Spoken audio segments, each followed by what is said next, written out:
Hi, I'm Alex, a 24-year-old software engineer living in a time where the ordinary and extraordinary collide. My world, as I knew it, was about to shift in ways unimaginable. It all started on a Thursday evening, the sky tinted with hues of orange and pink as the sun set over the city skyline. I've always been a bit of a loner, finding solace in the rhythmic tapping of my keyboard rather than the hustle and bustle of social gatherings. My life was a series of routines: wake up, code, eat, sleep, repeat. But there was something different about that day, a strange electricity in the air that made my skin tingle. As I walked home from the tech company where I worked, I couldn't shake the feeling that something was about to change. My thoughts were interrupted by the sight of her, a woman unlike any other. She was ethereal, with an otherworldly beauty that was almost intimidating. Her eyes, a deep shade of violet, seemed to hold galaxies within them. I was mesmerized. We struck up a conversation, and before I knew it, we were having coffee together. Her name was Alara, and she had an accent I couldn't place. There was a grace about her, a calmness that made me feel at ease, despite the whirlwind of emotions inside me. Over the next few weeks, Alora became a constant in my life. She was enigmatic, often evasive about her past, but there was a connection between us that I couldn't deny. She understood me in ways no one else did, and I found myself falling for her. But as our relationship deepened, so did the odd occurrences around the world. News reports were filled with strange lights in the sky, unexplainable phenomena that had scientists scratching their heads.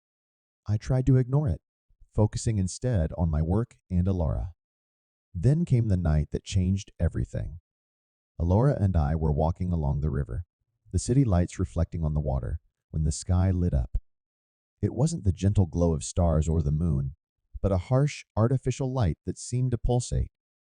I felt Alora tense beside me, her usual calm demeanor replaced by an urgency I hadn't seen before. "Alex, you need to listen to me," she said, her voice barely above a whisper. "What's about to happen? It's going to change everything." My heart raced as I looked into her eyes, searching for answers. But before she could say more, the sky erupted in a cacophony of noise and light.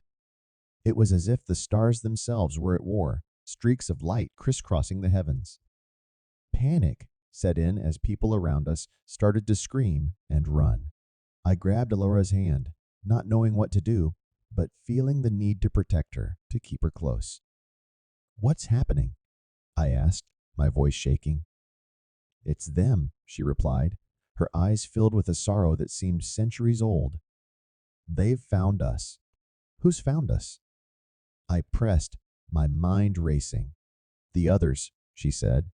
"My kind." It was then that I realized the truth about Alora. She wasn't just a woman of mystery. She was something else entirely, something not of this world.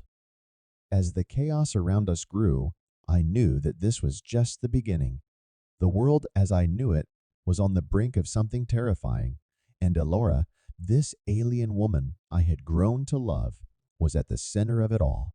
I felt a mix of fear, confusion, and a strange sense of excitement. The life I had known, the life of a simple software engineer, was over. Ahead of me lay a path filled with unknowns, and at the end of it, a battle for the very survival of our world. The world I knew unraveled before my eyes, the night sky torn apart by the terrifying display of alien force. People screamed and scattered in every direction, their panic a palpable, living thing. And there I stood, my hand clasped in Alora's, my mind struggling to process the cataclysm unfolding above us. Alora's grip tightened. "We need to move, Alex," she urged, pulling me away from the chaos erupting around us. As we ran, the ground shook with the force of the alien assault. Buildings that had stood for centuries crumbled like sandcastles before the might of their technology. It was an attack, relentless and unforgiving. Each explosion was a hammer blow to my senses, the air filled with the acrid scent of destruction. Despite the fear that gripped me, my mind raced with questions. Why were they attacking? What did they want?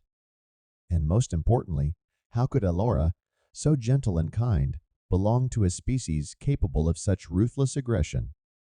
We found shelter in a deserted building, its walls trembling with the aftershocks of the onslaught. Alora's face, usually so composed, was etched with sorrow. "I never wanted this," she whispered, her voice breaking. "My people, they're not all like this. Some of us wanted to coexist, to learn from humanity." Her words were a small comfort, but they offered a glimpse into the complexity of her world, a world now colliding with ours in the most violent way imaginable. The night turned into a blur of terror and confusion. Alora and I moved through the city, dodging debris and evading the otherworldly machines that roamed the streets, their designs as beautiful as they were deadly. Every fiber of my being wanted to flee, to hide, to escape the nightmare that my life had become. But there was something else, a determination that grew with every passing moment.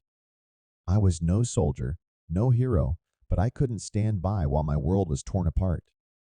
As dawn broke, the attacks seemed to lessen, but the damage was done. The city lay in ruins, its once proud skyline now a jagged silhouette against the morning light. Alora and I found ourselves in a small park, the grass dew covered and incongruously peaceful amid the devastation.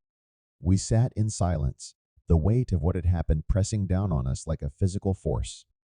"It's not over," Alora finally said, her gaze fixed on the horizon. "They'll come back in greater numbers. My people. They won't stop until they've conquered or destroyed." Her words sent a shiver down my spine. The idea of facing that kind of force seemed impossible. But then I looked at Alora, at the pain in her eyes, the resolve in her posture. She had chosen to stand with me, with humanity, despite everything. "What can we do?" I asked, my voice barely more than a whisper. "We fight," she answered simply. "We find others, those who survived, and we fight back." It's not just about survival, Alex. It's about protecting our home, our way of life. Her determination ignited something within me, a spark of courage I didn't know I had. I nodded, my decision made. I would stand with Alora, against her people, against the invaders. For my world, for our future, whatever it may hold. In the heart of devastation, among the ruins of a world I once knew, I stood with Alora, ready to face whatever came next.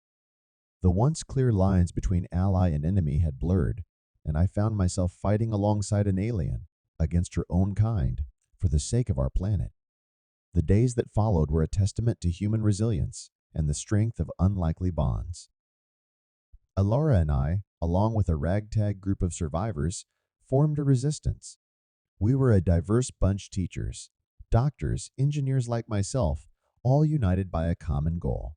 The fear I felt was constant, but so was the determination. Every day was a battle, not just against the alien forces, but against the despair that threatened to engulf us. Alora was our beacon in the darkness. She knew her people's technology, their strategies. With her help, we were always one step ahead, striking swiftly and fading back into the shadows. Her presence gave us hope, but I could see the toll it took on her. Fighting her own kind was a battle in itself, one that left deep scars on her soul. Our moments of peace were fleeting. We shared stories of the lives we'd left behind, dreams of what the future could hold if we made it through this. Alora and I grew closer, our bond strengthened by the chaos that surrounded us. In her, I found a kindred spirit, a light in the unending darkness. Then came the day of the final assault. Intelligence gathered by our scouts led us to the heart of the alien command, a chance to end the invasion once and for all.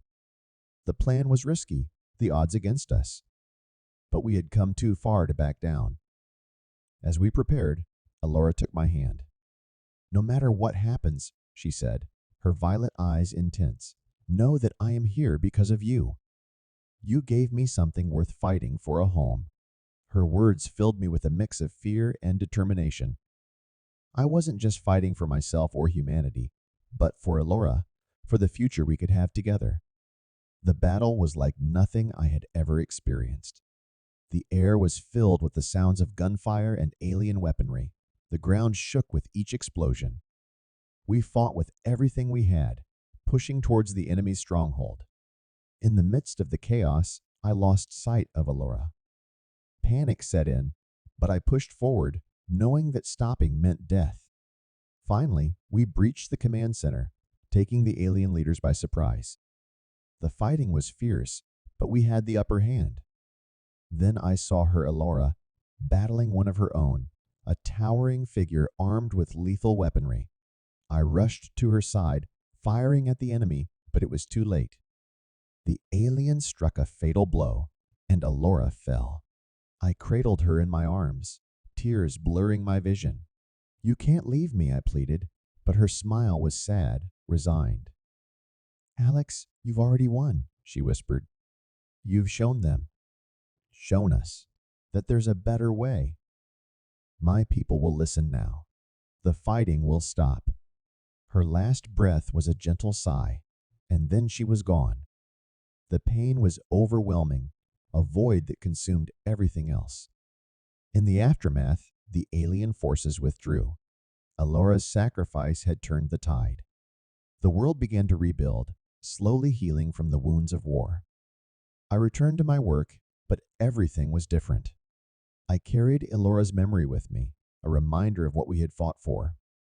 As I look up at the stars now, they no longer hold the same mystery and fear. They remind me of Alora, of the love we shared, and the future she helped secure. The world had been saved, not by weapons or war, but by understanding, sacrifice, and love.